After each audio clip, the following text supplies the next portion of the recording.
Well, hi, everybody. I'm Don Stewart, and welcome to another edition of Breaking News. Today is Saturday, June 1st, 2024.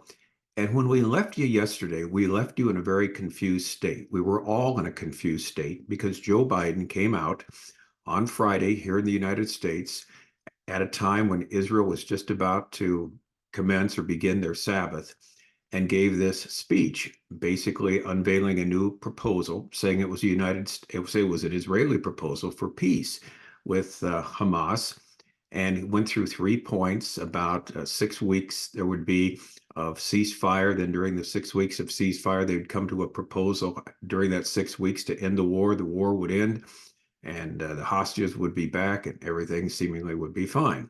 All right, this was very confusing because he made it clear in his talk that this was a proposal that Israel had given to the mediators, Egypt and Qatar, to basically end the war in Gaza and get the hostages back. That was the thrust of it. Now, here's what's happened since then.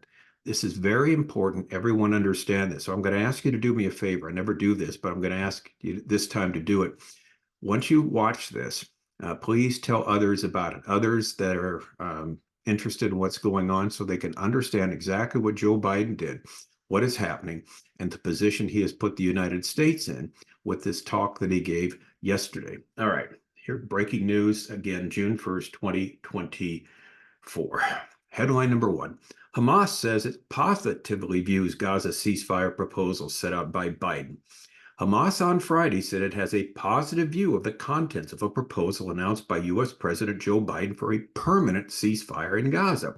Hamas confirms its readiness to deal positively in a constructive manner with any proposal that is based on the permanent ceasefire and the full withdrawal of Israeli forces from the Gaza Strip, the reconstruction of Gaza, and the return of the displaced to their places, along with fulfillment of a genuine prisoner swap. If the occupation clearly announces commitment to such a deal, the group said in a statement. This is a Reuters story. Now, this happened again after Biden made the speech. Remember, Israel cannot respond, won't be able to respond for quite a while now because it's the Shabbat, the Sabbath, and they don't do anything.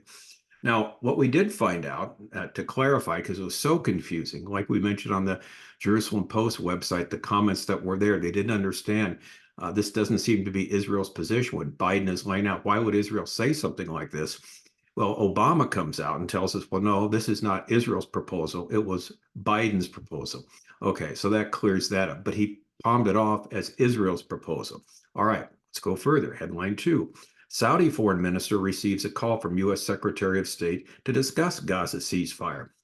Saudi Arabia's foreign minister, Prince Faisal bin Farhan Al Saud, received a call from U.S. Secretary of State Blinken on Saturday, today, during which they discussed the latest Gaza ceasefire proposal. The Saudi state news agency said the latest proposal. This is the Biden proposal, not an Israeli proposal. Headline number three. Xi Jinping demands Palestinian state lend support to pro-Hamas UNRWA at Arab summit.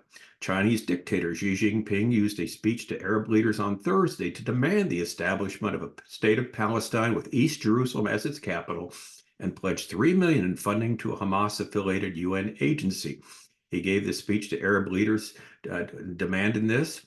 He opened up the China Arab States Cooperation Forum in Beijing, attended by some of the Middle East most influential leaders, including leaders of Egypt, the United Arab Emirates, and Bahrain.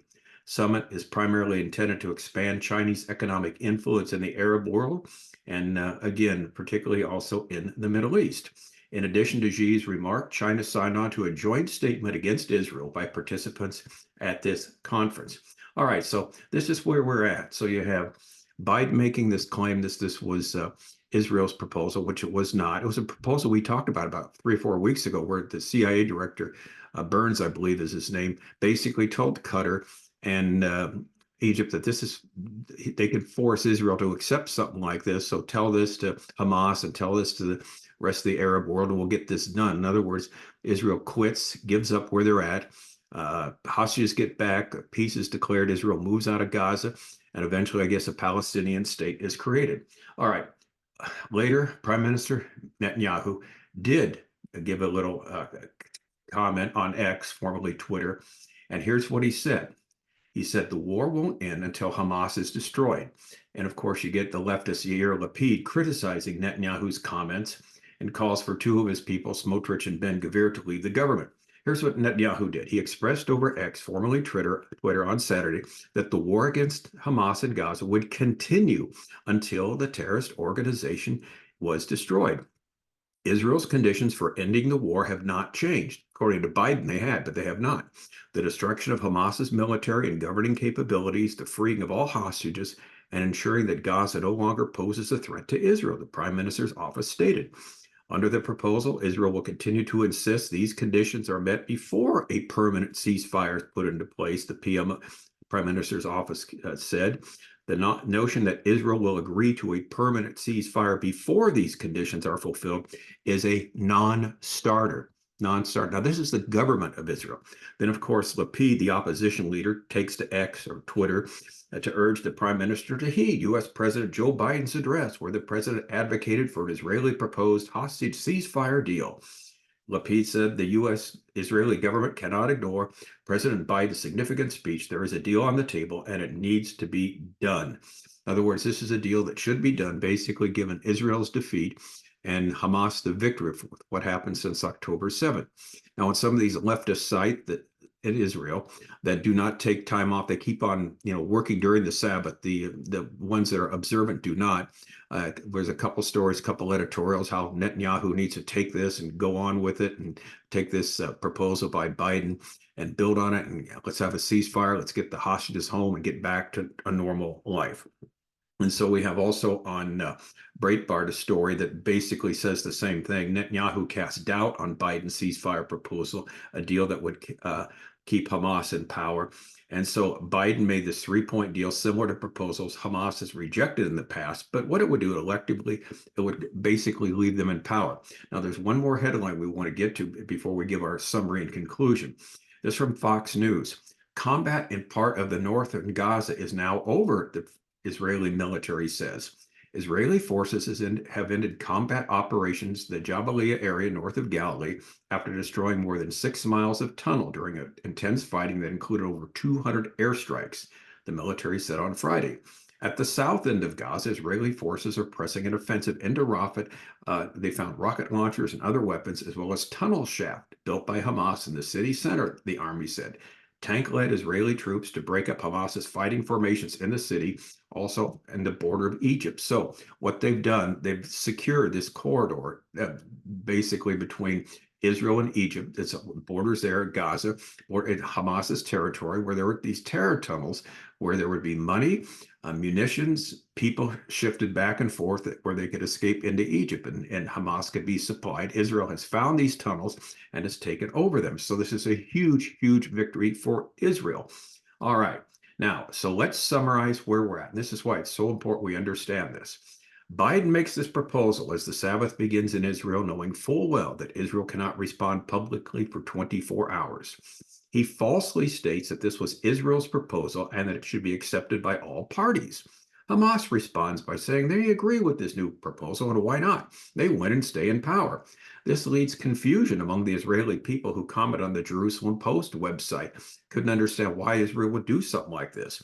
In the meantime, Blinken talks to the Saudis about Biden's peace proposal. Obama comes out and tells us, well, it's not Israel's peace proposal. Contrary to what Biden said, it's his peace proposal. Same time, Xi Jinping is talking to an Arab summit calling for a Palestinian state. Well, Netanyahu wrote a brief statement reiterating that the war will not end until Hamas is destroyed, contradicting Biden's so-called Israeli proposal. Leftists in Israel criticized Netanyahu for rejecting the proposal that would grant Hamas victory. And at the same time, Fox News reports that Israel has finished the mopping up in the north and now will concentrate in Rafah. So here's the takeaway. Biden publicly lies to the world in claiming that this was an Israeli proposal. It certainly did not come from the elected government. Now, there are those people in Israel who would buy into something like this, but they're not part of the government that's elected and that's in charge right now. During the interim, before Israel can respond, Hamas and others welcomed this horrible idea. Therefore, when the Sabbath is over, as later today, we should look for protests in Tel Aviv against Netanyahu, demanding he accept this proposal, get the hostages released right away, and let's have peace. In other words, there's going to be riots there, and guaranteed as sure as the sun rises in the east tonight in Tel Aviv. Again, the United States of America and its leadership has not showed itself to be Israel's friend. They have just made things messier in Israel. Again, sign number 11 from our book, 25 Signs We're Near the End. No superpower will intervene on Israel's behalf when they are invaded at the time of the end. According to Ezekiel 38:39, something happened. Something will happen to the United States because the leader of this coalition, his title is God, is not afraid of anyone intervening on the side of Israel, any nation, and no nation does. Fortunately for Israel, God does. He intervenes. And so that's from our book, 25 Signs. We're near the end, as always, and we have new people here every day. If you're new to us, our website, Educating Our World, has 65 books, 12 books on Bible prophecy. They're all free downloads, particularly this one we just mentioned, 25 Signs. We're near the end. Please take advantage of it. We see the U.S. is not a player in last days Bible prophecy. Been saying that for years, and people saying you're crazy. The U.S. is a world superpower. We're the one that everybody looks to. Our enemies fear us. Our friends trust us, and everybody else looks to us to lead. Well, that's not true anymore. We knew this was going to happen. This has happened with the verdict with Trump the other day, showing that U.S. has become a banana republic. Then Biden feels that he can do this, go out and lie to the world that this is an Israeli proposal when he knows it is not going to cause so much trouble in Israel. It's going to cause the nations of the world to say, why doesn't Israel take this proposal? It makes sense. We need to end the war right now. So it's only going to make things more difficult for Israel. Again, Genesis 12:1-3 is still in the Bible. God said 4,000 years ago to Abram, I'm going to bless those that bless your people and curse those that curse. And history tells us until this day, this has been a reality. All right, so we'll get with you later today when some of the sparks start flying and some of the repercussions from what Biden did will take place in Israel and the rest of the world. We're really early in the morning here. It's just a little after 5 a.m. So we wanted to start the day by getting you informed of what was going on, because yesterday it was very confusing. I was confused trying to explain it to you because it didn't make any sense. But now we find out it's not an Israeli proposal. It's a Biden proposal, and one that the Israeli leadership does not accept in any way, shape, or form. All right, I'm Don Stewart. Thanks for watching. Until next time, as always, may the Lord richly, richly bless you.